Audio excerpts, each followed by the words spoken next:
if I had to use a crystal ball, I do think AI is going to become really powerful. My advice would not be to go work in a big contingency shop because I see it as order taking.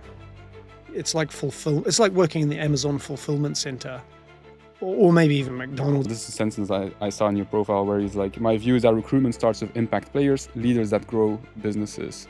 What's behind the sentence? From my father, who owned his own business, just do the job once and do it right. What kind of advice would you give to someone who literally just starts like today? You don't have the knowledge yet, but you can learn it. The one thing you've got is hard work and ethic, your work ethic. And the one thing that you need to do is work as hard as you possibly can until you don't have to work as hard as you possibly can, because you've got the knowledge to take shortcuts. Murray, thanks for being here. You probably have achieved what a lot of entrepreneurs and business owners want to achieve in their dreams. Especially in recruitment. I know how hard the industry is. I know how challenging it is as well in Japan. So super excited to have you today and tap into your wisdom. So thank you. Thank you very much. Yeah. Awesome. I guess let's get right into it, Murray. And my first question to you will be, who is actually Murray? Like, how will people describe you? Probably, yeah. Normally pretty chill. But when things are going, pretty intense, I guess. Like, fairly passionate. Like, I clearly get ideas. I'm definitely the ideas guy.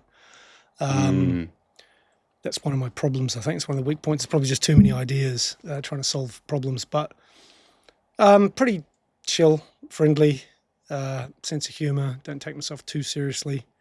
But yeah, there's obviously got, business-wise, you've got to be pretty focused. I guess ambitious. Ambitious, probably. Yeah. I think that's fair. I guess walk us through the journey as well. We don't have to go too deep into it, but like, what got you to Japan, and also like, how did you get into recruitment? How did you start? Your company? It's a long story of how I got here. So I think skipping a few steps, right? How I got into recruitment. So I got the bug. Let's start with just how I got here. I was from the countryside in small town New Zealand, South Island of New Zealand, a town called Alexandra that no one will know. So I just say near Queenstown, which is the tourist hotspot. So yeah, look, I'd never really been anywhere. Didn't really have a big world view or anything when I came out of high school. Went to university and then met these guys who were going to Japan in summers. Said, yeah, that sounds great. Did that, and then I just got the bug. So then it was just, a plan of coming back here several times. Fell in love with Japan right away and finished my university here. Got a job, carried on. What did you study for? Well, I did a short-term exchange, like a scholarship thing. So really it was just language, history, Japanese history, economy, all that stuff. Just everything about Japan. Enough to give you the taste of Japan and then fully understand the country. It was awesome. Like, I was at Tokyo University too, which is like it's kind of like a fairly elite school. So the senpai tachi and the teachers were all pretty kind of famous people, or at least very successful people. So it was just this whole opportunity for me to like just see the world differently. Yeah. And even when I was teaching English, I was teaching English to like the president of the Patent Attorneys Association, Honda-san, and he gave me sort of the sponsorship to go, a nice letter to get into Todai and stuff like that. Wow. But it was just amazing. There was like a school for me to learn about Japan, It was pretty cool. So so basically then English teaching and then recruitment. And then, well, no, I had a financial sales job after university, but then September 11, then it was like, okay, what do I want to do? The markets were terrible. I was intending to go to London, but just some friend in London said, mate, there's no jobs. Everything's dead after September 11. So it was all right. But ultimately, the long story short was we had a baby coming and it was like, fuck, better go back to Japan because at least my wife, being Japanese, she can have her parental support. And I know how to, land on my feet. How old were you back then? I was probably 27, 28. 27, 28, yeah. Became father quickly. A little bit quick. Yeah. And then basically And that was recruitment. And then a couple of friends who had just founded their first company, Boyd & Moore Executive Search. They were looking to get their first people on board. So I joined a month after Luke. So it was like the first startup team and we hustled and grinded it out and somehow landed on our feet and, it went well. It's for me, like someone who started recruitment, I guess, very recently, right? I think I started when the pandemic hit, actually. So, LinkedIn was already mature. It was, I'm blessed in the sense that everyone was complaining, nothing was good. And that's all I knew. So I was like, well, it's okay, remote work, I like it. So I was pretty fine. But it's hard for me to imagine recruitment without LinkedIn. But so when you started at Boyd & Moore, walk me through a typical day of like finding clients, I guess, finding candidates. Like how did it work back then? Like, so I came out of the school of East West. Not that I ever worked at East West, but the guys used to. So we essentially learned their way, which was the old school: eat what you kill, or you don't, and you go home, empty-handed. So essentially, it was just lots of calling. I was never good at the whole, the bullshit way to name collect. I just hated that. It just feels, it just isn't right. So I was just good at getting clients, I think, just because I was always pretty passionate. I study what I'm about to sell, I guess, and really understand what the client does before I call them. And they kind of, there's not a lot of recruiters do that. They're mostly blagging it. And that worked pretty well. And then, of course, candidates, I spoke Japanese well enough to sort of get away with what that. was the methodology when it comes to, like, I guess, studying the client before calling? Did you have, like, a framework to, like, because a lot of people struggle with business development, even though everything is on the internet now. Like, how did you kind of approach it? So I just, went to their website and just figured out what I could do. And like, there was now it's just ChatGPT, right? And then a bit of research. But it was just a website, figure it out, and then just try to figure where they fit. And I think you had a lot more freedom back then because you could stuff it up because there wasn't as much information. But now I don't think they'd be as forgiving. Like if you bumbled into a meeting and said, oh, I think you guys do some Java thing, blah, blah, blah. They expect you to know, basically. They'd expect you to know, right? Now. But then, the market was much smaller. Even the enterprise tech space where I've always worked, it was smaller. Like it's just taken off, since cloud and SaaS and everything. Yeah. So basically, you Boyd & Moore, like you were pretty successful there. Then you moved to RGF? No, I actually quit Boyd & Moore to start my own. So I was working with a lot of startups, as I'm sure a lot of us have. And they just didn't understand Japan at all. So they're asking me for advice on, reseller markets and stuff like this, like the channel partners. And I'm like, well, I don't really know. But if one of my candidates was getting a bit long in the tooth, he's closing in on retirement. And I thought, well, look, why don't we get together and help some of these startups to get channel partners and get the business off the ground. And then I'll do the recruitment piece. We can hand over, get paid. So we did that. So that was my first step. That's interesting. But then the global financial crisis hit. And then I sort of reached out to VMware. I was like, can I make some placements somewhere? I was like, oh my God. And they just said, well, hey, look, we're about to explode. You were our best recruiter back in the day. So do you want to come join us? And I was like, sweet. And that was it. Nice. Yeah. So that's it was in-house. back to recruiting. Yeah. So in-house recruitment basically then for VMware. Like walk me through that because you mentioned that was like very pivotal for you in terms of learning, right? Like, yeah. No, look, I mean, I've got so much respect for the company, the people in it. It was such a, like I was saying, I actually met the former president last night for a coffee, and it's the sun in my solar system. Like literally all my clients have been around it. And fortunately, it was the one that took off. So I started working with them when they had like 15 people, placed most of their senior management, a few SEs and sales guys, whatever. But then I went in there primarily to just reduce the agency use. Because, Carly, my partner there, she was very much agency driven. She's not doing outbound. And I was told by Go, just don't use agencies at all. Yeah, that's your job, okay. right? Like, it's my job. So I was like, okay, cool. So it was all outbound. There's a lot of stories I can tell about it. It was really hard because in the end I got in trouble because I was one of the first people doing it in-house, using the company email to scout people.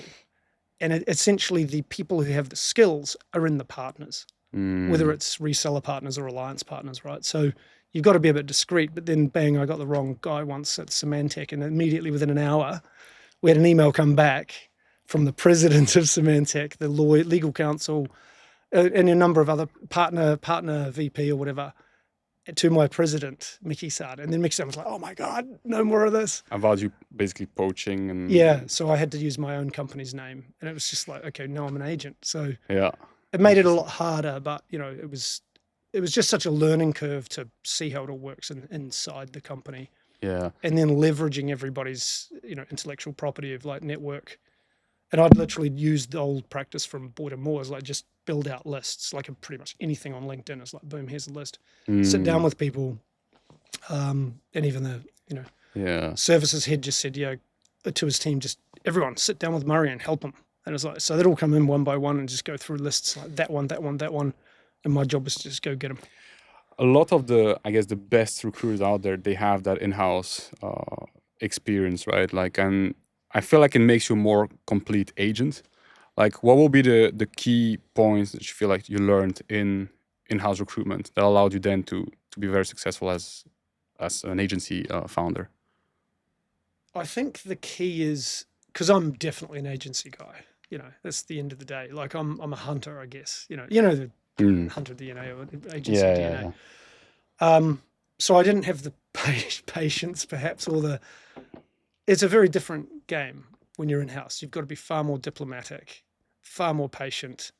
And it took me a little bit to sort of realize, okay, we'll just, settle down. Like you can't just, be really aggressive. So it's like, okay, just figure it out. And then build relationships within the team. And I think that's the key. That taught me, and I think that's where the best recruiters figure it out. Like they all have good relationships with their best candidates and their clients. Like you'll see, I won't name drop, but you'll see all these guys on LinkedIn or Facebook with, here's my dinner with President A and President B, my friends, which is true. I mean, you become good friends with all your clients and best candidates, right? You do business with your friends, right? Yeah. Like so I think in VMware, it was like I just learned, it's not transactional, it's relationship. Yeah. Whereas previously I'd been very transactional, I think. Yeah, it's a blessing as well, right? Because then you're allowed to do it, you're supposed to do it, and you're forced to. Because for me, like one of the big changes that I have since I started InnoHyve, in general, the way I do recruitment now is like it's not really a priority anymore. I care more about our branding, about how people perceive us, how much they enjoy the events, and more this stuff. And somehow I make way more placements since then. Yeah. Because I'm just like, okay, just build relationships and just make sure that people know what I do, what I represent in the market. Yeah. And I feel like when you work as an agent in an agency, you don't get the chance to think about it that way. You're always having someone, in the back, like asking you to bill, asking I think that's you to, true. So I feel like that's a blessing for you to get there. So for me, it was okay, just slow down, be patient, develop the relationship. You can't, and there are a lot of recruiters. Yeah. Their first thing is like, and I don't know how down and dirty we can get in a podcast, but literally it's like, we used to talk about this in training to the young kids. It's like they're just, and it's like sending messages or calling. It's like they're literally saying, do you want a job? Do you want this job or whatever? And it's like, dude, like you've got to court them a little bit first. It's so if you're at the pub trying to pick up a girl or something, it's like, do you want to, you've got to be a little bit more, discreet and develop the relationship. You know what I mean? Yeah, you go on a first date first. Yeah, no. I've been on the other side and very recently, and I realized how I worked before. It's like, man, that was like terrible. Yeah, same. I really looked back, even just a few years after leaving Boyd & Moore, where I was a decent recruiter, but not an amazing one. I was okay. And even, the guys would have said the same. Like, he was all right, but never expect him to do that well. But in-house really taught me a lot. And it's exactly what you just said, like just being patient and developing relationships. Yeah, giving time to and giving, actually caring about, like, actually, it's not a transaction that we're doing here because it's longer term than that. It's like, I just need to get to know you and, Yeah, another thing as well that I think when you recruit for in-house, you're looking for reasons not to hire someone, right? While as an agent, you're like, hey, everyone is hired, like I'm always happy if people are positive. And because this is one of the things for me when I'm working with, for InnoHyve, like building the team and stuff, I mishired a couple of times and those people were good in general, but it was just me being very, very bad at hiring. And because I'm this agent, I'm like, everyone's great. But it's weird how recruiters are the worst recruiters for themselves. But I think that's like every guy who's started a recruiting firm has said that. Someone told me then, like, he's like, you need to learn to just look for a reason not to hire people. It's true. Just focus on that. 100%. Why would I not hire that person? Just focus on that aspect of it, because otherwise, as an agent, you're so. I mean, you need to hire everyone. By doing that, you're thinking like your client, who's the hiring manager. They're thinking of why aren't they right? Yeah. And that's the learning question to rookie recruiters. Like, if the managers should be saying, well, okay, well, you're all excited because they said yes. Yeah. They're perfect. Exactly. But it's like, well, hang on. Okay, why are they not perfect? Give me a reason. Yeah. They're perfect. It's like, well, no, just work it out. Yeah. Yeah, like I hear it a lot. Like a lot of people learn so much from in-house. So, but basically, so you were very successful at VMware. You learned so much. What's the next step after that? I mean, I was good enough at it. I wasn't amazing, I guess. But so I actually got sort of unsure. Like, to be honest, after a year, it kind of became methodical. Like, I knew my processes. I knew how to do it. And it was like, I can't do this much longer. Like, but I stuck it out. And then, I just, to be honest, I talked to John, who was the president, or he was the sales VP at the time. Said, dude, I don't think I can do this for too much longer. And he said, if I was you, I would, wouldn't I? So then I started thinking, actually, you know what? I'm probably underselling myself by staying in here and not getting paid what I probably should be. So I tried to get a pay rise for a start. I said, well, I'd be happy if they paid me a commission, but I was one of the first in-house sort of outbound recruiters in Japan, I guess. There certainly weren't a lot of us. And it just wasn't a common thing to get paid big bucks in-house. So, it was without a doubt. Yeah, it feels like it will be an issue, right? Like conflict of interest are there. Well, that's what they said. It's like, we don't want to pay you a bonus because there'd be conflict. It's like, come on, really? Kind of makes sense, though. Like, I didn't feel that way. Because then you really hire everyone again. You're back to the same problem. Yeah. So for me, it was just, okay, well, I need to go make money, have my third baby, third son. So I was like, right, so it was like I had a couple of companies I was talking to. Good friends with one of them I spoke to this morning actually for a bit of advice. But I chose RGF out of all of that because they had the most upside, I thought. It was like, they're good company, just been acquired. Right. But their tech team kind of sucked. And it was pretty clear there was pretty easy upside for me to come in and do some decent stuff. So I got really into that, enjoyed it. So you build up the tech team basically there. Yeah, we did really well. I did really well and this is kind of a key piece to the puzzle, I think, and certainly where I see the future going for me and other people. But for me, coming out of VMware, like literally I'd mapped the market and I knew who all the best people were across the industry. So even though clients might be like, Citrix, for example, they're like, well, we don't want to work with any agents. So I'm like, well, I've just come out of VMware, which is your number one competitor. I know the market. You should probably talk to me. And you should probably talk to me, right? And then, so, I ended up getting preferential fees and stuff like this from various places. And it was just like, okay, if my client candidates didn't go to VMware, because I just kept working with VMware, of course. Yeah. Then I put them in other companies like Citrix or whatever. The funnel. Yeah. And then, of course, a lot of the best candidates, they didn't want to go to VMware for whatever reason, right? I mean, everyone's got reasons. But when I came along with, hey, my team has got all these clients, it was just like bang, bang, bang, bang, bang. It's like, it was just fantastic. Nice. And the market was hot as well. The market was pretty good, yeah. So, it was good. It was a really good experience, made plenty of money. And the team had done really well. I won some awards, Nice. So I was feeling pretty good. Probably got a little overconfident at the time. But anyway, everything was going great. But still while being a father of 3 kids at the time. Yeah. Let's not talk to my wife about that because it's hard on her. Yeah. Without her, it would have been really, Yeah. It's definitely something I want to talk about maybe later down the line about like life balance in general. Like I'm a father myself and it's something hard. I really struggle with. So. It's really hard. And it certainly was hard then, but I think now you can work from home, my God. Yeah. It's, I never work from home though. And I don't think I could every day either. Yeah, it's hard. It would be... Not with small kids. When they come home from school, it's kind of game over. Yeah. In a small Japanese apartment or something. Yeah. But anyway, so going into the RGF, then it was like I posted something on Facebook going, yay, we've done well, record, whatever for the team and all this stuff.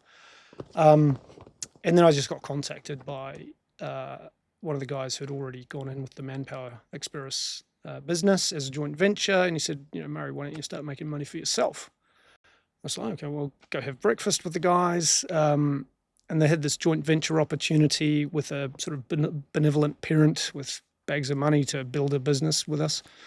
And I was like, yeah, okay, well, I'm definitely interested. And I was probably just too confident, to be honest with you. I was just like, yeah, I'm on Didn't fire. really look at what's behind the curtain. Just go for it. And... I did, but I just, like they had this royalty. I probably won't go into details, but there was like, it was just the structure of it. If I had have been more aware, I would have thought twice. And the guy I was going to go in with, he was thinking twice. But I was already starstruck. I was like, because I was going out anyway. Like when I joined RTF. What was the proposal behind it? What do you mean? So literally it was come and join us as a joint venture. You build a company. Right. Because I don't really know what joint venture, how it actually works. Okay. So, so basically they were on the acquisition warpath to go find little companies to buy. In Japan, right. And it was actually a kind of experiment. It was called Project X%. The global president, he was global president for a long time, but he was actually originally a Japan president. It was his brainchild, really great idea. And we were the guinea pigs trying to make it work. But basically it was like, let's just get these people in and we'll take X% royalties and just fund them and make money, and then we'll buy them out at some point. So that was the concept. They had a couple of companies that they'd bought, and then there was me coming in to build a company from zero. Like it was from scratch. They'd already bought these companies that were existing, but kind of on their way down, I thought, so they were very different acquisitions to me. Ultimately, I was there like, you mean if I do this in the next 4 years, you're going to pay me that? That's all I see, basically. I'm just like, okay, what does it take to go build that? So I had a 4-year runway. It was supposed to be 3 years, but I said, look, I need an extra year if we're going to do this. The other companies didn't really work out for various reasons. So you receive like certain KPIs to hit within a period of 4 years, and if that happens, they acquired you. It was up to me. Of course, I had to present a business case. Like, here's the business plan. This is what I plan to do. Yeah. A lot of that didn't happen. I wanted to build something far different, bigger and better than I built. But ultimately, look, it was a good business, and it is a good business. But I just had this dream of, building this amazing, the best. Yeah. So the point was, look, I had a quarter to show them what I do. Fortunately, I had a really amazing first quarter Nice. when I started. And they were like, oh my God, rocket start. So then they bought 51%. And then it was like over a couple of tranches over the next. Got it. No, there's just one tranche. Yeah, that was it. And there was like, right, see you at the finish line. Right. Yeah, that was it. Okay. So a lot of pressure, basically. Yeah, I underestimated how intense it would be. Yeah. That's for sure.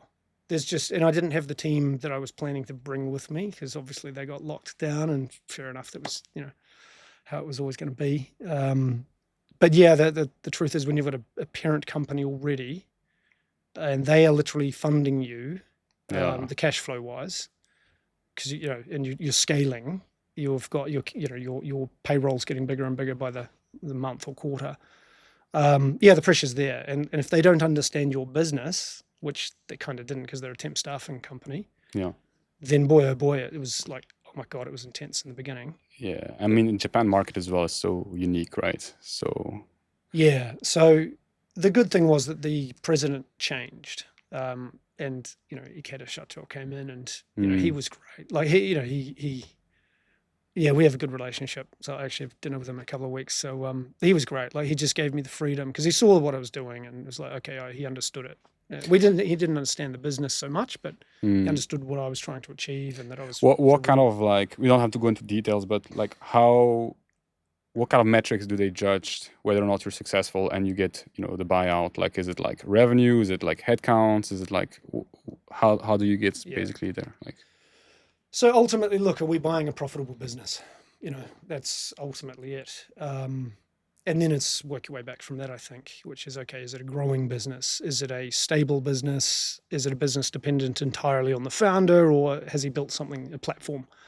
And of course, I built a platform by that stage, right? They still would have bought it. It just would have been a bit crap. Right. So I was running hard for that finish line, and the whole team were, because I'd had, the guys with me all had a decent stake. And it was all about maxing out in that evaluation year. So, but from their perspective, it's just like, are you growing? Are you stable? And if anything's broken, can we fix it easily? And in every QBR, would go through all the problems and how we're fixing. How am I addressing them? And not everything goes perfectly all the time. But it's such a great learning opportunity. Like that's it was good. The first few years, again, they were super stressful. I honestly kind of burned out. Once I got to the finish line, I was just done. I needed. Yeah. Do you think there's a way to achieve that kind of goal without burning out a little bit through the journey? For sure. Yeah. And it's just not being so invested into the nitty-gritty detail and being able to distance yourself a little bit and not totally freak out. Would you be able to do it now if you had to redo the same journey right now? So, you will be able to handle it now better. I'd be like, yeah, cool. I don't have to freak out. Interesting. I think honestly that you just become why? too Just invested. because you know you're capable of doing it now, or what will be the reason that you're able to handle it better in that sense? So, and I used to say this to all the managers all the time, but there's fires burning everywhere all the time, right? In every business. It's just a matter of how big the fires are. And even then, it's even if it's a pretty big fire in the middle of the room, it's not hitting the curtains, so you're okay for a while. Fix the one near the curtains so it doesn't, blow up. And if it becomes catastrophic, it's game over, right? And I would end up in the beginning just freaking out over everything, and it was just not good. And the team would read me as just, he's so stressed out, and it's not a good vibe.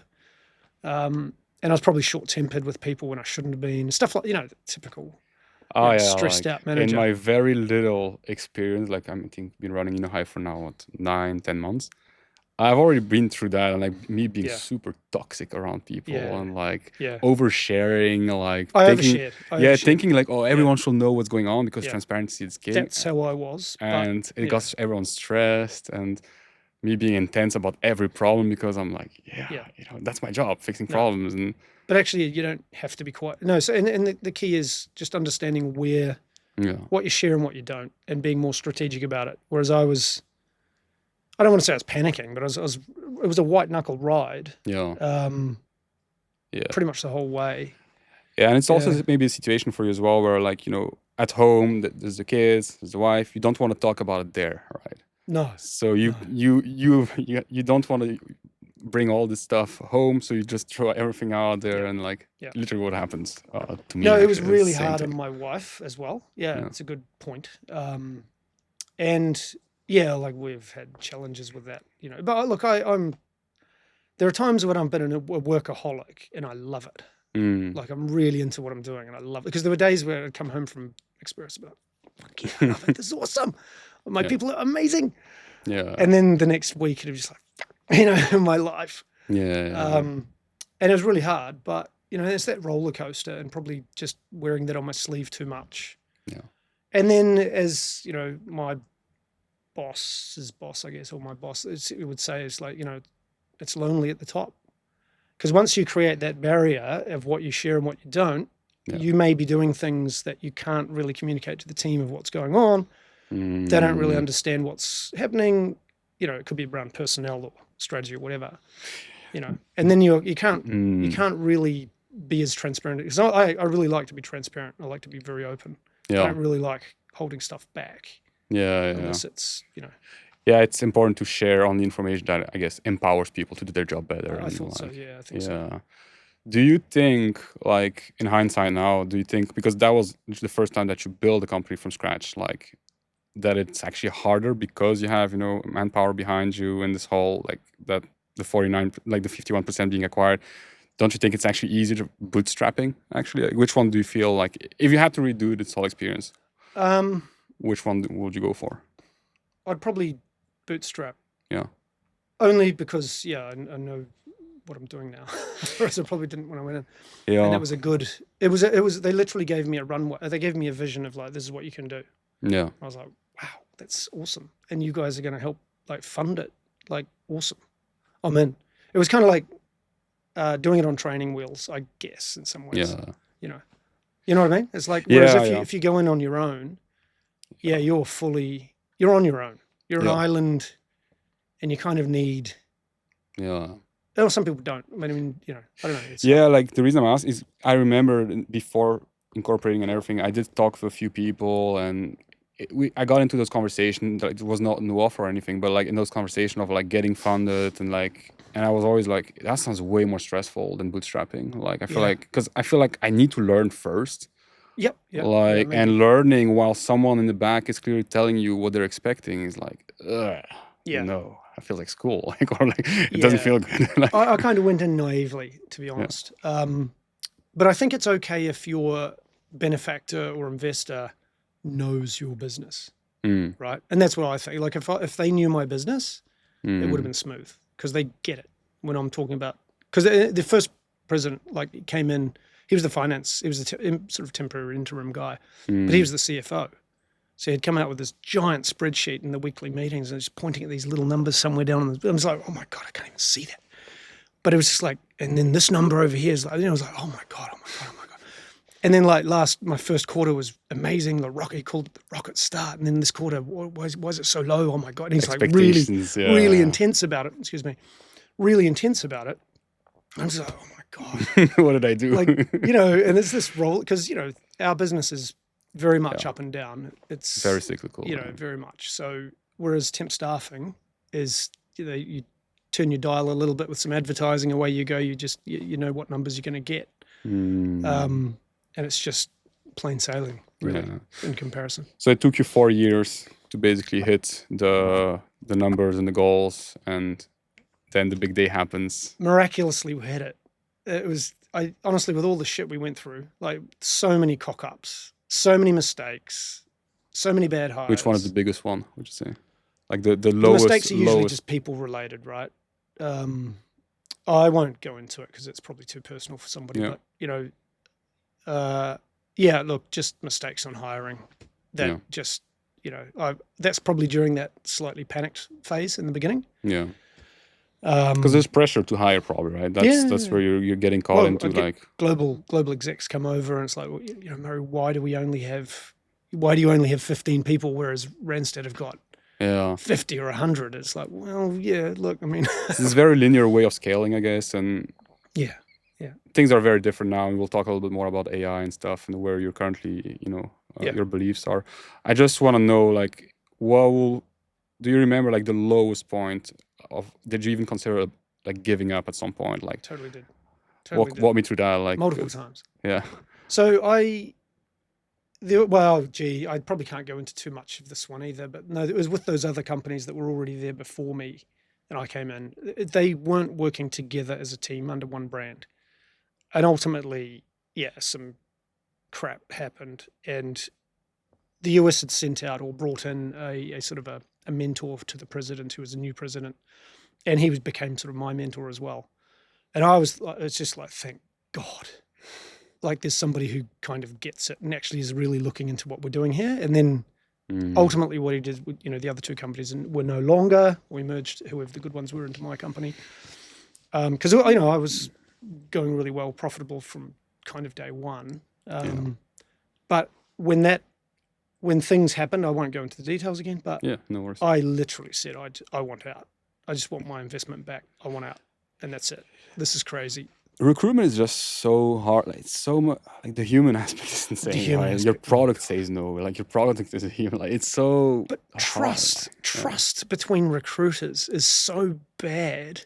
Yeah. And that's what happened in this instance. Why do you think so? Like, why do you think, like, because it can also go we're all down. Insecure babies. I don't know. But, like, literally, you talk to most recruiters, they've come out of one of those old school these are old school recruiters. Yeah.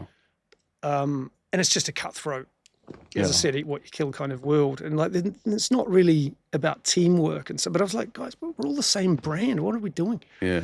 So we all, as a company, that was really tough in the beginning. That was extra added stress. But once we got that clear of that, it was like, okay, we've got 2 years left. Let's go. And it was really clear, and everything just got better, which was good. It's funny about the teamwork that you mentioned, because I worked for 2 agencies and I never been able to be a team player, like, in agencies, because I just didn't see any benefits for me in it.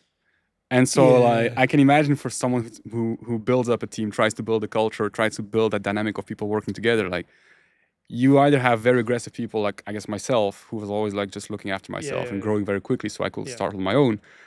or you have people who are a bit less aggressive and then probably not as good at, I guess, business development, billing, and like. Yeah. So my thinking was always like 70% of your billings should be from your own business. Like it's just you doing end-to-end deals.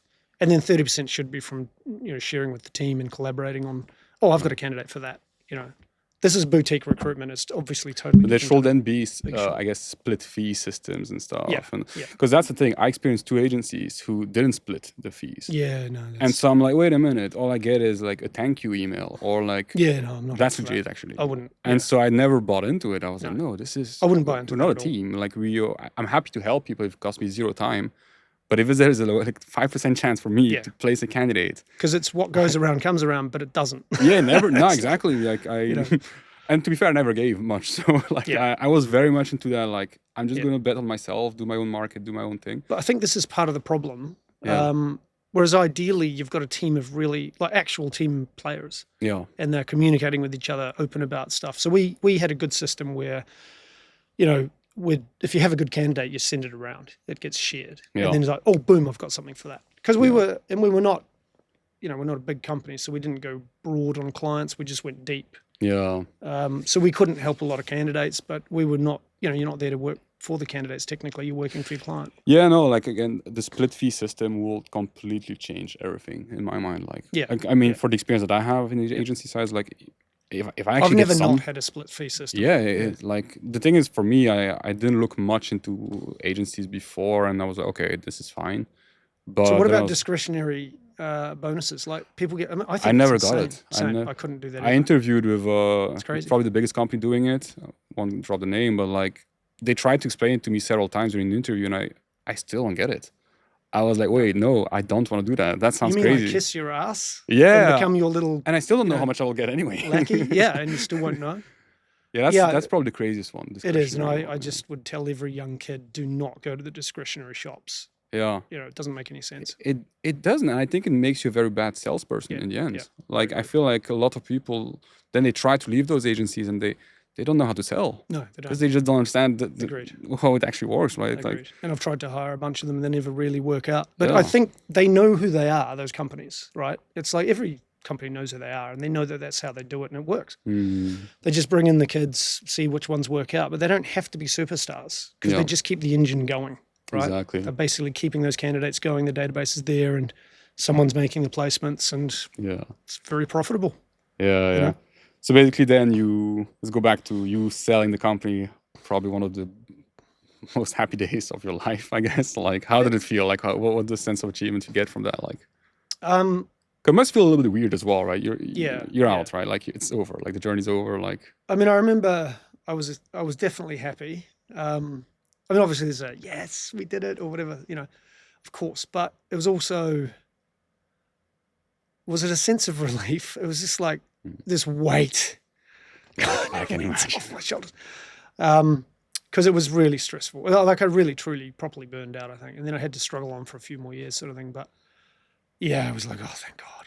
We had several cylinders to the engine. One was RPO, one agency search, and then we had like, what else do we have? Oh, we had the sort of what they call cross-border talent, so bringing engineers in from overseas. And then I had a team of essentially the associate consultants who we sort of plugged into wherever we could plug them in. But yeah, I just made some really bad hiring decisions over the next couple of years. And then it was like... Probably needed a break. I did. I should have taken... I said to myself I was going to take 9 months or 6 months off, but I didn't do it. Yeah. And I was just... Yeah, there's such a thing of like, you need a break. I was a train wreck, actually. Then I just made these bad decisions, which were based on me being... not capable to make right decisions. Yeah. And then it was like, okay, I have to clean up. And then the pandemic hit. Then you took a break. And then I took a break in the middle of the pandemic, which wasn't exactly the ideal break. How was the break? How did you... Because I have a hard time imagining you not working. Like, yeah, I'm honestly... It's kind of hard to imagine that. Like, well, what did you do during the break? Like, how was the break, like mentally speaking? To be honest, my break started... I shouldn't really say this, but like technically my break started because the parent company knew that, okay, well, look, he's already done it, we're not going to get to the finish line and double what we've done, but we're still buying the company, right? And it's profitable and whatever.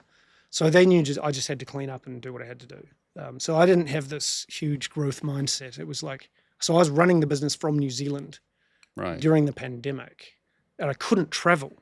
So the whole idea was, my wife and kids, the whole plan was I'm sending my kids to school in New Zealand for high school. So they went a year ahead of me, but I literally landed with the first lockdown. It was I had to make a call. So you landed back in New Zealand, so back with your family basically before. Oh, you got lucky there. Well, I did, but it was like, it was just like impossible to run the business from. Yeah, but like at least you were reunited with family. Well, that's the whole point. I had to, you can't leave your Japanese wife stuck in Auckland. I'm over in Japan, so no, it was really important. I had to go, but running the business from New Zealand, it was just not a good thing. Sounds hard. Yeah, it wasn't easy, and and just fire started burning, and I couldn't travel easily. Took fire. It was just crazy. So that wasn't fun at all. And the problem was that when I was finally done, we were still in a pandemic. And it was that's probably the worst timing to actually have a break, when you can literally do nothing. But it also probably forces you to think a lot, right? Reflect on like those things like life balance. What do you think of life balance? Like, this is something I want to ask you as well. It's important. Yeah, it's really important. So look, and this is actually the best thing about the lockdowns in New Zealand, like just spending such good quality time with my boys and my wife. So we'd go to three kids, three boys? Three boys, yeah. 3 boys, okay. So we'd go to play basketball every day until we got told not to. And then we'd still... Was the lockdown really heavy in New Zealand? Reasonable. I mean, you're not supposed to go outside your neighborhood. Yeah. We had a school down the road, so we'd shoot hoops and stuff until somebody came and told us to leave, which didn't happen very often. But just that time to really bond with the family, and then we took a decent holiday to Fiji and stuff like that, and we travelled around New Zealand, and those were great times with my family, right? Because they'd seen me only in the evening, stressed out of my brains or whatever, this horrible workaholic dad. But I think, it was great. Reconnecting. Everything worked out in the end. I have a great relationship with my kids. I mean, things could be so different if the pandemic happened literally in the middle of your 4-year journey as well, and that'll be pretty messed up actually. Yeah. So I guess things worked out well. I checked your LinkedIn as well. This is a sentence I saw in your profile where he's like, my view is that recruitment starts with impact players, leaders that grow businesses. What was behind the sentence? Because I think that's what was on your LinkedIn. Well, I mean, I've done a lot of like senior leadership search, right? And I love working with senior leaders who are really good.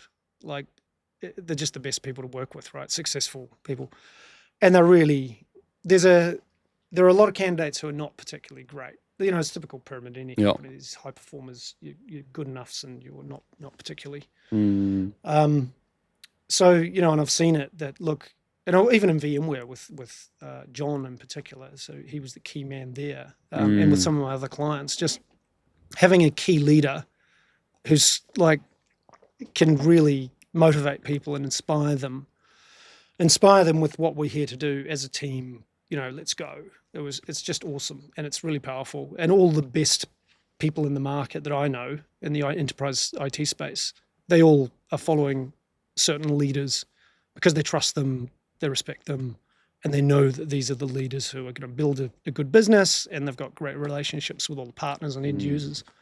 That's really important. And then I think if you don't get that right, you won't attract the best people, and then you're always just going to have that typical... Yeah, I have two questions to follow up on that. It's like, what makes a great leader, in your opinion? This is, for me, like with InnoHyve again, I'm trying to tie it back to it a little bit and learn from you, because I never really seen myself as a leader. Like, I've always been a non-team player. Like, managing people stresses me out like crazy. Well, in your opinion, it stresses everyone out. It's so stressful. But what makes a good leader, in your opinion? Like, based on what you learn, based on those people you've been surrounded by, like, what makes a great leader?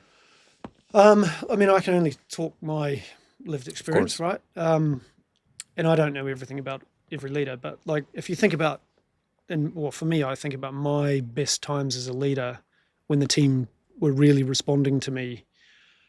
Yeah, clearly they were motivated by what I was where I was taking them and inspiring, right? I think that's really important. And I think the other thing would be being really fair. Like I'm quite big on fairness. I don't like to treat people differently. And as soon as you do that, that's where your values get compromised, and it's not a good place to be. I think fairness is important for a leader, inspiring, motivating, and knows what they're talking about. Yeah. I think I like to see a leader who knows what they're doing and they're decisive. Might not always get it right, but they're quick enough to fix it, and they're humble enough to know when they've got it wrong. I think that's really important.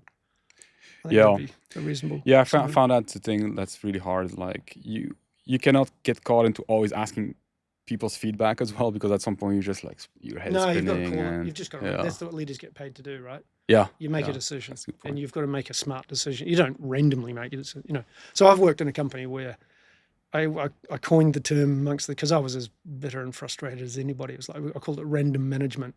Like after every holiday, the manager would come back with a different idea. All right, we're doing it this way from now on. And then the next holiday, he's got a different idea, and it was really frustrating. So look, I think having a clear road map of where we're going, a vision, is really important. Yeah, and again, like for us as such a new company, like one of the struggles, like the vision keeps changing to the point where now I'm like, okay, there's no vision for now, guys. We're just figuring it out. The first year we survive, we do well, we have fun, we learn, and there's no vision because we try to hire people, but I don't know how to interview people because a lot of people ask me those questions like, what's the vision, the mission? I'm like, so I think that's the key question. For anybody who wants to build and scale and sell a company, you've got to have some idea of what you're building. Yeah. And that essentially means an end goal, and it could be a lifestyle.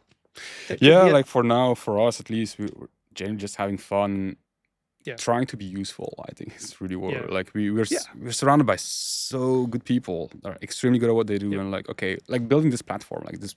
Okay, that feels like it's useful. Let's double down on that, put a lot of efforts, and that's kind of the way we look at things right now. But it's very hard to sell the vision and the mission to people in that way, I guess. Well, you're probably still working it out. And that's exactly. Okay, right? So long as you can keep the lights on. Exactly. I think it's okay not to have yet the vision. Well, I mean, you'll have different ideas of what you want to do. In your mind, but it might not be written in stone yet. But I think once you get to the point where you're like, okay, let's get serious. We're moving, and you're like, okay, well, I want to sell a business and build a business that's going to be buyable or acquirable. Like I feel just like especially with AI, and we can talk a little bit about AI now, but like everything is changing so fast that I feel like the definition, even like the way people talk about scaling, if you really dig into the tools right now, it's like, wait a minute, we have to revise the definition probably. And so I talk with a lot of those people, like, who are very experienced, who are killing it out there. But I'm also like, wait, you're not, because you're killing it, you're so busy being very good at what you do, you're also not looking what's going on with AI, where scaling should not be linear anymore. Like the productivity per head can be so much increased. And like, tell me what do you think about that? I agree. So look, since I sold the company, I started building this platform essentially to do some of the things that I wanted to do with RPO, right? Particularly stuff that I did. And maybe for the viewers, like what's an RPO, just to recruitment process outsourcing. So where the client has hiring needs, they want to put a temp a project in place. They don't want to have a full-time headcount, but we can go in and do their recruitment for them. So, in one case, we were running the whole Japan recruitment for a 1,000-person company. And then we had some startups doing, much smaller, maybe 50 people, but they had a growth plan. So they had, demand. You take care of everything when it comes to recruitment. Everything, so that's recruitment process outsourcing. And ultimately, most RPOs right now, it's a warm body with a LinkedIn account. And that's literally all it is.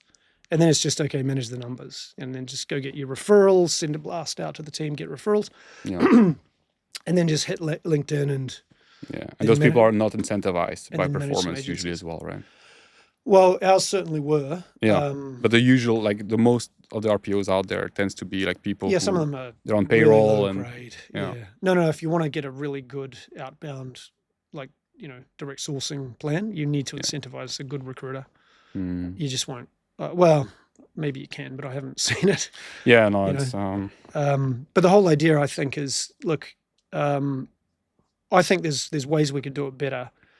So, for example, even the best, in-house teams or recruiters all have these giant spreadsheets, right? And they're just mapping out everyone in the market based on everyone in the team. Who do they know? Who have they worked with? Who's good? Sitting down and saying, right, who's good? Who's not? Who should I go after?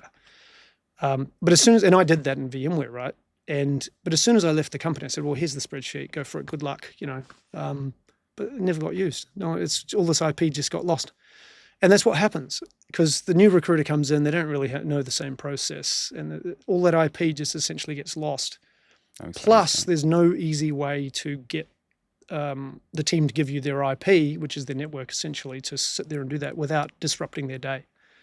And to get the A players, like the hardcore sales guys with a budget on their back, a quota, they might do it once out of, being nice to you, but they're not going to be interested. Like they look down on you, the recruiter, right? So if you've got a different tool that just makes it really easy to engage, like it's a bit like Tinder, and we're not the only ones with this tool, but it's like literally, oh, that's good, oh, that one's good, and you just filter really decent looking profiles to them. Makes it easy for them just to go, oh, bing, bing, yep, that one, oh, I can get that one. I recommend them, but don't know them well enough. Stuff like that. That's one of many different types of solutions. But we built AI into it as well to start, building long lists. And I just did it last night for a search, but it's like, actually, it's still not quite right. The AI isn't quite there yet, but I can see that it's coming. Right. Once you train the AI on your data and your CRM, boy, oh boy, that's going to get smart. And then a bit of machine learning so that it sees how you operate. So how do you make your decisions? It starts learning the parameters. It's going to get really good. And we've got it to the point where, okay, I shortlist a candidate, and I tested this in New Zealand, Australia. Haven't done it in Japan yet, but like just click shortlist for the candidate, and automatically, automation and AI get together and send an email for you. And it's reading the profile. It's making exactly the sort of, it's not a template, it's actually AI written. Right, like using LLMs and And I targeted AI companies with this in New Zealand. It's just like talking to the candidates. They'd respond and we'd have a good chat. And then at the end, I'd just say to them, look, by the way, we're working with this new platform we've developed. And I didn't actually send you that email. I just clicked the button and the AI sent it to you. Did you notice that? And no one knew. They couldn't tell. No, because we obviously trained and programmed it so that it's not going to use all these superfluous words that it normally I want to make sure I understand it. So basically, you have all this spreadsheet of all those candidates, this market map basically, and what you make sure of is that anyone can actually utilize it properly by having those suggestions, like you say, swiping between good candidates. I want to understand it actually. Spreadsheets. The point with spreadsheets is they're big and bulky. Most of the data doesn't get transferred to the applicant tracking system, or the CRM. And when the recruiter leaves, it's all dead. And then the new recruiter comes in and does the whole thing again, and then people get pissed off.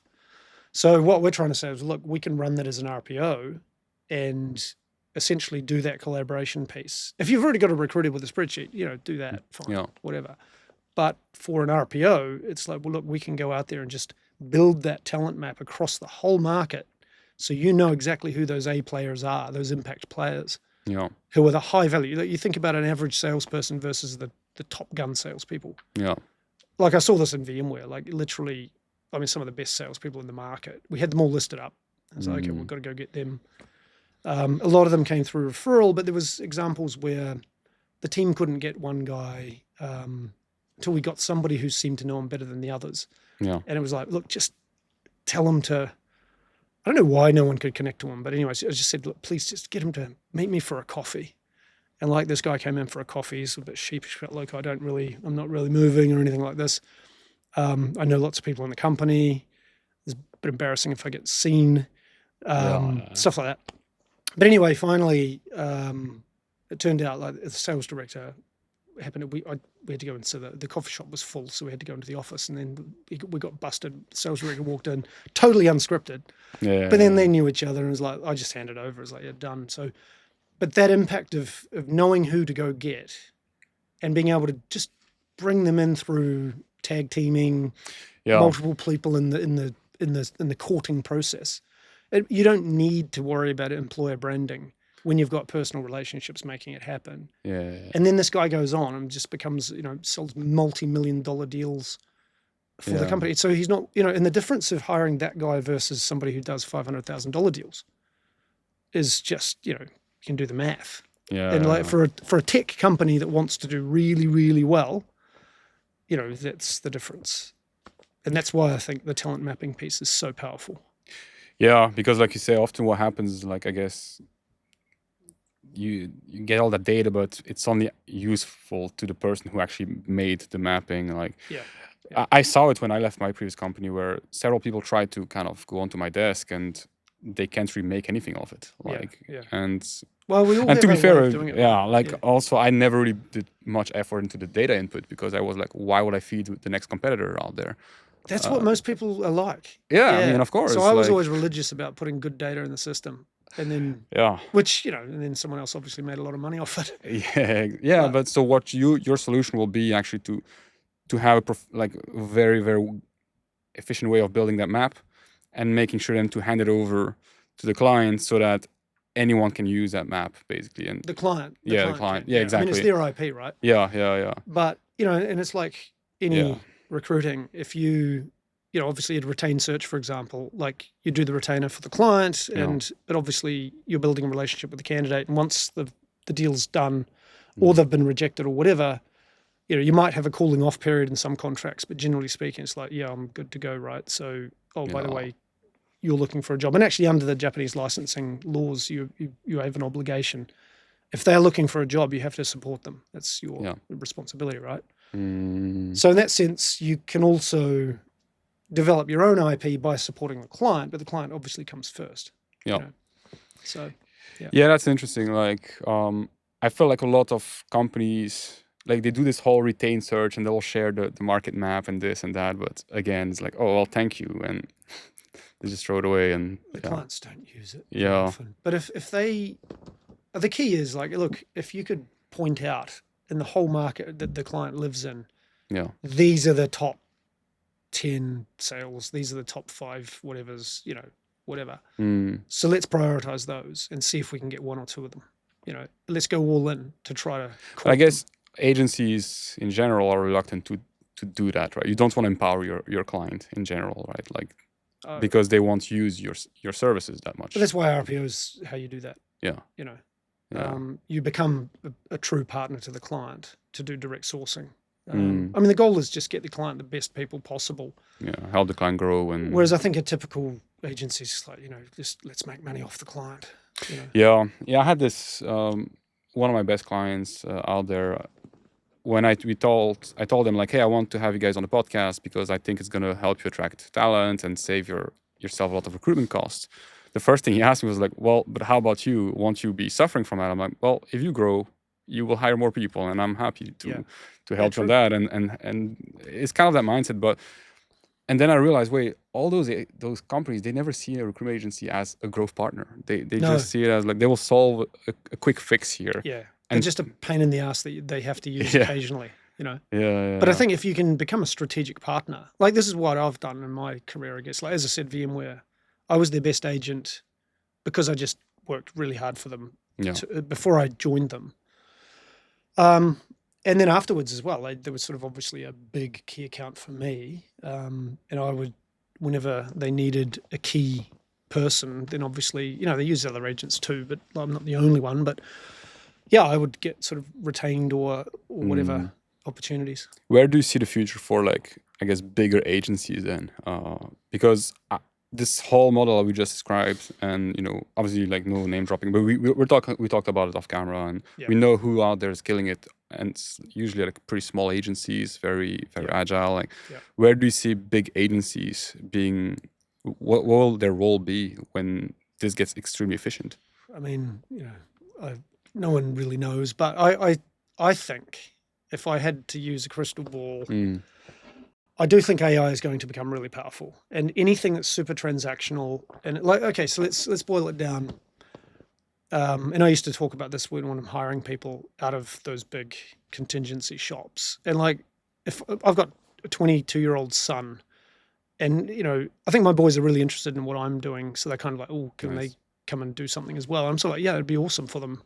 But my advice would not be to go work in a big contingency shop, because I see it as order taking. It's like it's like working in the Amazon fulfillment center or maybe even McDonald's. I hate, to cheapen it. And I am super biased, and I'm super biased when I say this because I've always worked in, headhunting boutiques. But basically, you get a requisition from your client, and then you run away to your database and you send all your emails out, and then it's literally trying to tag the candidate before your competitor does. So it's all about speed. Yeah. Right. And then if the AI can make all and of that. And even before the in-house recruiter of that same company you're trying to help, right? You're competing against in-house guys. Yeah, that's right. Yeah. So it's all about tag and bag essentially. And that's all. I mean, it's messy. Yeah. But then you get your active candidate because it's all about just finding an active candidate. What 80% of it is, right? Yeah. And then it's like, well, where can we send them? So it's all about the candidate. Just find the active candidate, we'll make money, right? And that's how. And it's the model, and it's fun, and making a lot of money doing that. But I see that as quite low level. That can pretty much be beaten with AI, or at least it'll be hit heavily when the RPOs pick up the AI. Because I don't think the clients will pick it up quickly. I think, well, in the US they probably will, but in Japan it'll take time. Yeah. But I think the RPO is going to pick it up quick. That's why I think I'm focused on the RPO. Yeah, no, absolutely. I mean, you see, I only work with startups, and you can see all like the job boards are getting better and better, and it's like often I will talk to clients. I'm like, this role, you just put it on the job board for a while, and you probably get served as well as what I will do, and me scrolling on LinkedIn all day long. The way I personally work is a bit different in the sense that like I know I'm very close to a lot of candidates. Like, we interact in events, they come over, and so they generally know who I'm connected with and the way I will kind of present them. And there's sort of an honesty system of not screwing each other over. I have situations with clients as well where I will send someone over and I'm like, hey, this guy's great, but he has like less than 3 years experience. You don't worry. I introduce him as a friend. You don't have to worry about the fee, or we do something else. Or I'm more and more interested in like the flat fee system as well. Where I feel like the incentives are more aligned as well. Yeah. Or even a minimum fee. You just like keep it like because the percentage is often an issue as well. So I'm constantly looking into like those ways of. I mean, look, there's some people doing really creative stuff around fees. Yeah. I know one guy starts. I only do 50%. Yeah. He's a $2 million biller. Yeah. But he's good, obviously, because then they say no, and then they'll come back and say, yeah, actually, you know what, the other guys didn't do it, so can you do it? Because he's one of the best in that market. Right. And there's other people doing minimum fees of 4 million yen, but we're not getting out of bed unless it's, Yeah, this has been the biggest eye-opener for me since leaving my previous agencies. Like, I talk to literally everybody now, and especially like the smaller business owners and stuff. And I'm like, wait a minute, you can be so creative. Yeah, it's true. And it makes everything so much easier. It really does. Like the negotiation So the point that the $1 million biller has is, and I've never been a $1 million biller, but I'm really inspired by these guys. Yeah. But it's literally, he used to work in my team at RGF, this guy. He's not even the biggest biller there anymore. But anyway, so he just had these points like, I've only got so many hours in a day. Yeah. And I still want to smash my targets and make all this money. What am I going to do? The only thing I can do is really raise my rates. And it worked, and if you're good at what you do, you can differentiate. You can say no.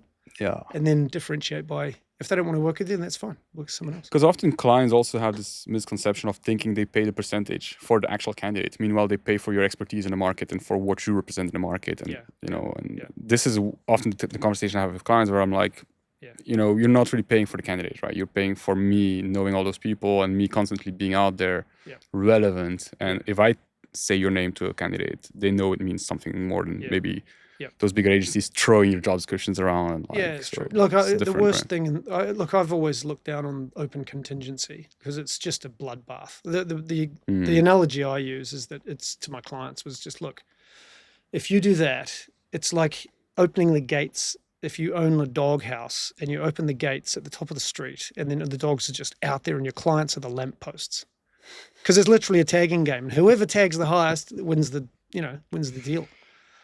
And it's just awful. You don't want to be the lamppost. Yeah, you don't. It's just messy. So sorry, the candidates are the lamppost, not the clients. No. Yeah, I mean, the candidates are lampposts. And it's just it's awful, and that's the problem. And I've done some research since I've been back in Japan, and I posted on this in LinkedIn that we've got about 1,000 sales AEs and a few customer success, and then a few SDRs, sales development reps, in this list we've kind of compiled just to sort of validate. We wanted to know how many people are on LinkedIn. And like it was something like 60% of people are on LinkedIn in the enterprise technology space, vendor space. And then once we added some of the big ones like Oracle, for example, you bring in Oracle, suddenly it's like, it just flipped. It was like, okay, there's only 40% on LinkedIn. And that's the 40% that is just getting absolutely hammered by everybody. So I think clients need to think about more interesting LinkedIn approaches. is pretty bad. Like I often ask my friends as well, like the juicy candidates out there, I guess, can I see your LinkedIn quickly just to see the messages you get? It's like terrible. Dude. Terrible. The best people were never, it's way better than it was. Way better than it was. Like the best sales guys I've placed in my time weren't on LinkedIn. But it was talent mapping that found them because someone in the team knew who they were, right? Or now I use my referral network. Yeah. Because, and they're all happy to help because we're all friends now, right? Yeah. We've known each other for years. What kind of advice would you give to someone who literally just starts like today? Because obviously things are moving very, very fast. And one of the things as well, often that I saw was like, I was receiving a lot of advice from those managers who built like 10 years ago, and they clearly don't know what's going on with the tools right now. And like, you're very aware of like the landscape. Like, what kind of advice would you give to someone who's like, hey, I'm starting today and I want to build 50 mil in the next coming 2 years, like 25 mil a year. So you got to start, right? So starting's the hard part. And I guess I'd say what I used to say to the young kids in the company was just, you don't have the knowledge yet, but you can learn it. The one thing you've got is hard work and ethic, your work ethic. And the one thing that you need to do is work as hard as you possibly can until you don't have to work as hard as you possibly can, because you've got the knowledge to take shortcuts, because you understand what your client was looking for. We've all made these silly mistakes where we don't really understand what the client really wanted, and you send a completely wrong person, or you're sending the wrong stuff to the wrong people. You know what I mean? Yeah. And that's the learning curve, right? So it takes time, and the more people you talk to, the more clients, the more you do. So the harder you work, the faster that learning curve comes in. And I'd just say, look, just work your tail off. The more people and learn as you go. Just suck it all up. Yeah. You've got candidates going to explain. You just get your candidates to even whiteboard it for you, explain how it works, and I got it. Okay, and the clients don't mind either.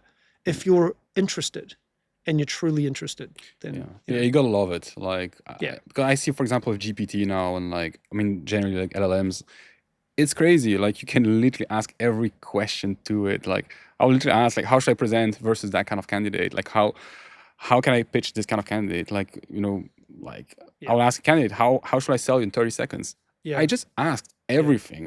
And I remember talking to a good friend of mine. He was like, how can you get so quickly into this recruitment game? Like, because I just keep asking everything. I know nothing. It's great. Yeah. No, I did this yesterday as well. It's like, it would have taken me at least an hour to do the research on what I was doing. I did it in 3 minutes or whatever. It's like, and then I'm reading it straight to it. And of course, there's some drill down, and you open up websites and whatever. But but the time it saves you, it's absolutely insane. So you've got a lot of opportunities if you really want to do it right, I think. And I think as a young recruiter, I would say boutiques are great because, like I said, and again, I am biased because that's where I've been. But somebody who's worked in one of the big contingency shops would say the opposite. But I think in those big shops, you just have to kind of, I don't know, I see it as you've just got to follow the leader until you get to the top, and then you've got a cushy job. Yeah, and the more, I meet a lot of people from those big shops, and they tend to always say as well, like, we'll go more and more towards a boutique if I had to start over again right now. Yeah. They say the same thing. But to me, it's obvious because databases are like everything they used to sell, and nobody seems to care anymore now. It's like, and you don't need a big database. Somebody said to me, database is what he said. Yeah, but I think, like I said, the McDonald's analogy, it's just, I think you're not learning skills. What you're learning as a young person in those companies is you're learning order taking skills. Like, yes, boss, boom, go and do whatever it is to fulfill whatever it is you're fulfilling. And then you're just sending, and there's no real consulting element to it. And the client doesn't expect that. All they want is just send the resumes. But in an end-to-end boutique, you're meeting you're working on slightly higher value roles, I imagine, mostly. Yeah. Like they're not going to send them out as open contingency, and you might get them exclusive or retained, and you've got to understand what the client needs, and you've got to be able to guide the client. Yeah, crazy thing about me, Murray, is I mean, now I do a little bit more, I guess, because the RPO stuff as well, but I actually never worked a role. I never worked a job description. I never did a search for anything. I just meet people all the time. Yeah. Wow.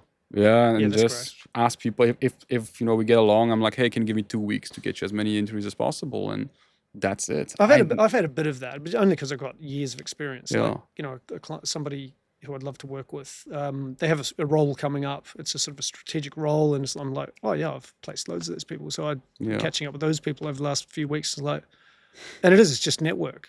Yeah, but and they're amazing. They're really successful, very good. And I think the key again, like this is where AI is going to be a bit of a difference. I think is it's going to be so noisy out there with AI and so many people banging your emails, inbox is going to be spammed, and I believe it's going to turn into, for high value recruitment, it's going to come down to network and relationships and the ability. What I do, like with this one of these people, for example. I messaged the APAC president who I know, or ex-APAC president, and I'm just like, was he any good? What was he like? And then it's like, he was awesome. It's like, oh, great. And then I've got validation for the client that I'm going to introduce him to. It's like, look, double thumbs up on this one, And I think if you can do that where, you're kind of doing your backdoor checks before anything's even it's what the clients are doing with candidate mapping. Yeah. But if you as a recruiter can do that as well, and you get your network of people, and I used to do it all the time. Yeah. And all you're looking for is a high quality person who you trust to give a thumbs up or an opinion. Yeah, we use the events that we do in that same way actually. Yeah. So we have our clients who come over, we invite great candidates and stuff, and if they hit it off during the event, we're like, hey, you literally already know what kind of person they are around other people that they don't know. Yeah, true. Like you just passed a massive barrier. Yeah, it's true. And so we constantly look at new ways to do things. And no, I like it. It's a great idea. Yeah, and even what you're doing with the podcast, it's fun. A great idea. So somebody you can really leverage that. It's fun. That's the thing, and it's just learning as well. And one of my last questions for you as well. Like, what's the goal next? Like, you're working now with AI. What do you see yourself be doing in the next coming 5-10 years? What's the achievement you're after? Like, walk me through that. Yeah, so I'm still figuring it out, if I'm really honest. But look, we've built some technology that's kind of ready to go. So I'm just starting to talk to certain companies about kind of an RPO project where we can go in there and I'll deliver it through other agencies, because I'm not going to do this, right? I mean, I'm going to focus on executive search stuff. Once I'm settled and I get a license and things like that, I've got a company being established now. But yeah, like if I can go out there and sort of help some of my agency friends to really get into that RPO space using the platform, I'll get some money out of the sort of upfront retainer, and then some obviously pay the costs plus margin going through. But they build great client relationships. The client wins because they're getting the best talent across the market that they're able to attract. But their people are their best ambassadors, right? So ideally that works sort of win-win-win everywhere. And it really, that's what I was talking to someone today about, is like,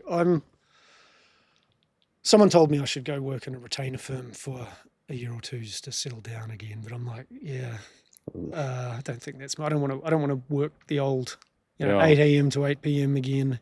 And I'm thinking like the goal will be to have our platform and establish possibly a cooperative model. Yeah. I was thinking a franchise model, but that's complicated. And the goal would be, the problem with the cooperative model, to go into detail, I love it actually. There are cooperatives out there that don't do diddly squat. They're literally just a brand with a license, and the people they attract, even the people who work in them, like I've met some, they're just like, they don't give us anything. And we even pay, to use this system. I was like, wow, okay. And it's a cooperative. They don't have any ownership of their business, whatever. It's just like there's a place for them to go for a while. The best people are not working in those places, and I don't really want to do that. That's not going to be fun. Interesting. What I'm interested to do is to create a platform, and if I'm going to do in the independent platform piece, to bring people who are like me and were working in-house, but are entrepreneurial and want to come and get back into the agency game because of the money, essentially, and the opportunity to have their own freedom and whatever. Like that IP that they've got, just like I had and still have to a certain degree, right? Like they can monetize that, and that's going to be huge. And if I can help them to create their business, and obviously it could be a joint venture of sorts or whatever, but like I just see there's massive opportunity there for these people. And if they don't monetize it, it's just a lost opportunity. Yeah, and there's people in the market already that are proving your point, right? Yeah, we talked about they're proving exactly that. 100%. That's the future. I mean, exactly. It's so obvious. I know, I agree. Why? Like, I love the drive, and that's exciting. That's exciting because these people are motivated. And they're sharp. They're on their game. Yeah, and I want to work with people like that. Yeah, that's exciting. Awesome. Yeah, I'm sure you will make it. I want to go through a few, I guess, rapid fire questions to wrap it up, Murray, because.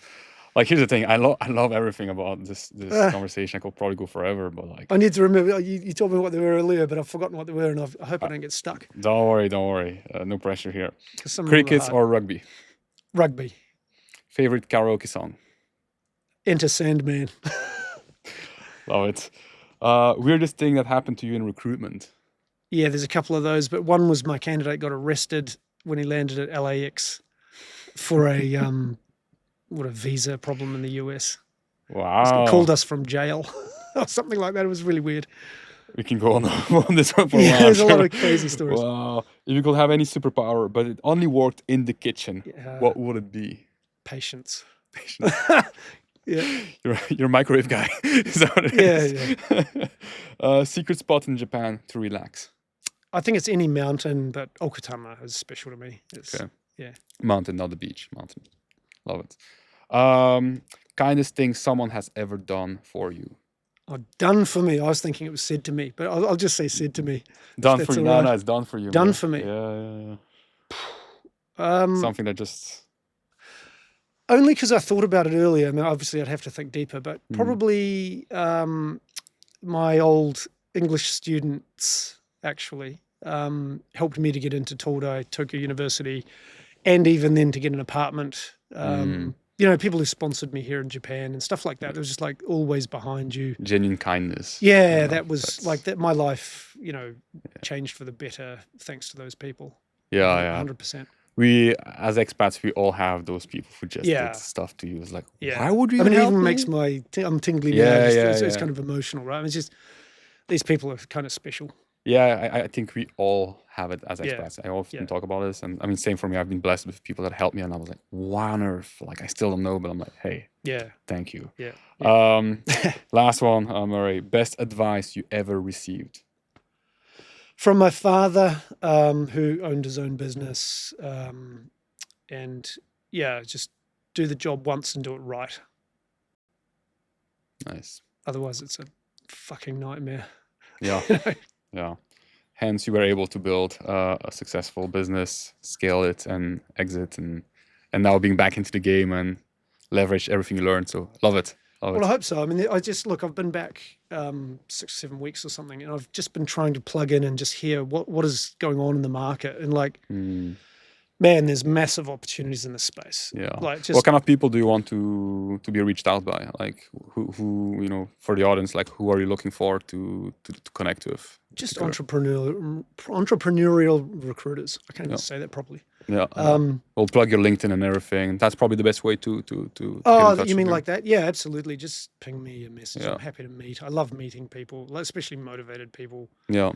I remember our first chat. I was next to one, so I was like, "Man, this guy is awesome!" That was crazy. So no, it was a good chat. I mean, I felt the same way. Like you're engaged, right? You clearly... I came with my questions to you as well. I was like, I had my questions already. It's okay, we learned. But I think it's about like everyone, and this is actually something I went through after selling the company, and this is actually something a lot of people who sell their company for the first company, you don't really have a plan, and your mission has suddenly stopped. And if you're a person who's all about having a place to go, then boy, oh boy, there's a big hollow, empty space to fill. And that's kind of what I think, if you're finding people who have a similar sort of drive and, zest for life, lust for life. You mean, I think it's great. Because I always keep saying, my goal is to retire at 35. I'm like, what am I talking about? There's no way I want to retire. It sounds terrible. Mental. Yeah, I just want to enjoy work. And I just don't want it to feel like work. Like, every Monday I'm smiling, I'm happy. And Friday I'm like, oh, damn it, I have to wait until Monday now. That's just great. That's and what now, I'm aiming for. Like, what the pandemic proved is that certain people can really completely work from home. Yeah. Or a cafe or whatever, right? Yeah. And they're the people who I think are going to be awesome fun. Yeah. Yeah. Murray, last thing, as a token of appreciation for you to join our podcast, we want also to give our mug to you. This is something we're doing, I was looking at keep that the mug. I was looking at that mug thinking, geez, I'd love We're proud of our mugs, man, so keep the mug. No, that's great. Absolute pleasure, cool. man. Awesome. No, thank you very much. I really enjoyed the conversation.